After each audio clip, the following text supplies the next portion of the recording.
I get out here on a service call and it turns out someone changed the passcode since I was last here. I'm going to need the passcode.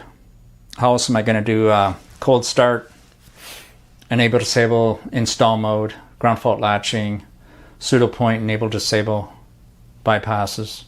Over the last 23 years or so, I've installed, programmed, and serviced well over 500 of these fire panels, so I'm very familiar. Out front, you got a 10-pin serial cable. Not sure if you can see that. The white arrow is pin 1. It goes down and to the left. The other end of that cable is a DB9 female. I buy this cable online for $22. They ship to any zip code for free. I don't know if they'll ship to a postal code. Before I got that cable, I made my own cable a few years ago. It's just a serial extension cable with a 10-pin crimped on the end. Even though it's 10-pin, it only uses 4 conductors. Good thing about making my own cable is that it only goes in one way. Most computers built in the last 20 years do not have a serial port built in. I picked up a USB serial dongle, male. Only certain dongles will work on this fire panel. Prolific, Texas Instrument, CH341 do not work, and in fact, the panel may damage the dongle, and I've had that happen to me before. Free download, TerraTerm, version 5. TerraTerm's great, got a lot of features, does serial, and it also does IP. And it kind of replaces the old Hyperterminal, which was a Michigan product. Now, with TerraTerm, I can reset signal silence, acknowledge, bypass, enable, disable, change time. I can do everything that I can do from there, only I can go headless. I can probably do more, as a matter of fact, because there's a lot of commands. There are some hidden commands that I'm not able to share on this platform. Computer, I'm using a Dell. Now, to get the passcode, I use a program called filetransfer.exe. Filetransfer.exe is available free download, but one thing I've noticed lately is that the link is broken and it doesn't allow downloads for me. When this panel was released, when the 4007 was released, if my memory serves me right, they made available for download a programmer. And I don't think you needed a licensed dongle. It was a light version of the programmer. Aside from that, there's a utility within that program it's a standalone utility, an executable called filetransfer.exe. It will run without a licensed dongle. Most of the programmers, you have to have a licensed dongle. But filetransfer.exe, you do not need a licensed dongle to run that software. Before that, I noticed that the job file that's usually left inside the panel on a thumb drive or a CD, on some of those, it'll have every programmer on that CD. And even though you do need a license to run the programmer, each and every one of them, filetransfer.exe, which is included in those programmers, is a standalone product and it will run without a licensed dongle. Any questions to this point, just let me know. And by the way, thank you for watching, and from here on in, I'll probably do screenshots because it's easier that way. And so stay tuned. Let's focus on getting the passcode. This computer is connected to the fire panel. Device Manager,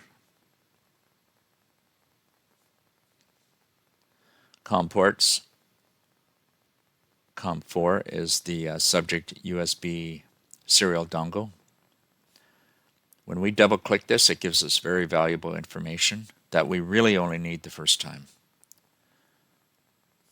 The settings hold very well on these dongles. I'm going to use the command prompt. Feel free to do whatever you do by double clicking through the Windows File Explorer.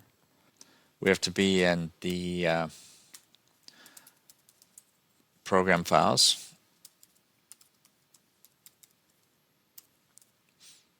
4100, programmer, version 4. Name of the program is called File Transfer. EXE is optional. Upload, check settings, COM4, same as what the device manager told us. Everything else is good. These settings hold very well, so you don't have to worry about it. Going to give it a name down here, 4100 UJobs. It's a Fed Reserve 1913.txt.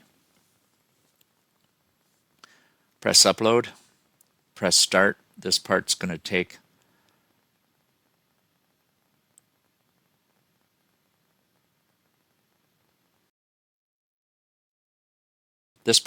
about 90 seconds.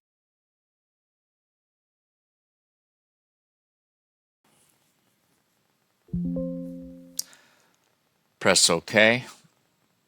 File closes by itself. Change directory, 4100 UJobs. Notepad, Fed Reserver 1913.txt. Going to increase the font just so we can see it. Control F for 222. We're looking for the factory passcode. We see the factory passcode. Now we see level 3. And right beside it is level 4. Write those down. Close this off.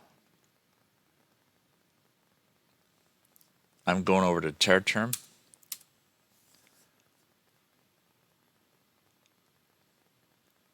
New connection, COM4 again. Press help to see if you're online. Press time. CT is change time. So if we change the time, we need to log in.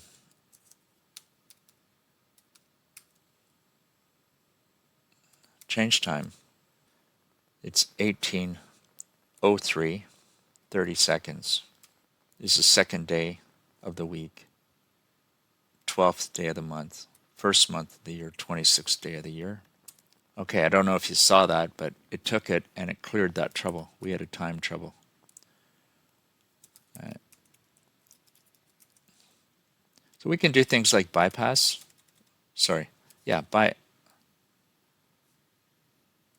Disable.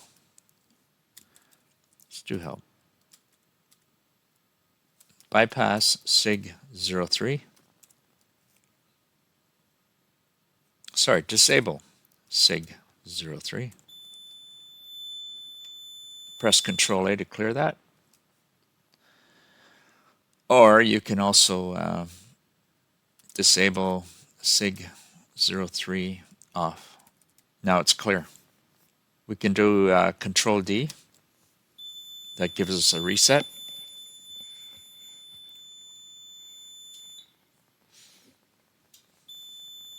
Lots of troubles coming in. Control A is acknowledge.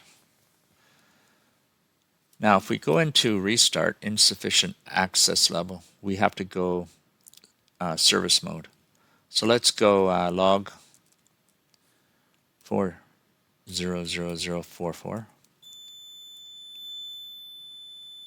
That's your service mode. Control A to silence it. Now if we go restart cold, this is going to take a bit. This takes about a minute. And then you lose the time and date. You lose all the history. But it is a good way to learn. There's other commands, but I do have an NDA.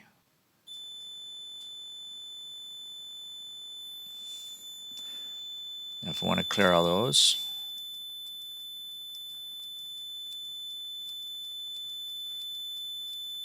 that's me pressing the Control A. There, I got them all. And time, time. And change time, but we have to log in.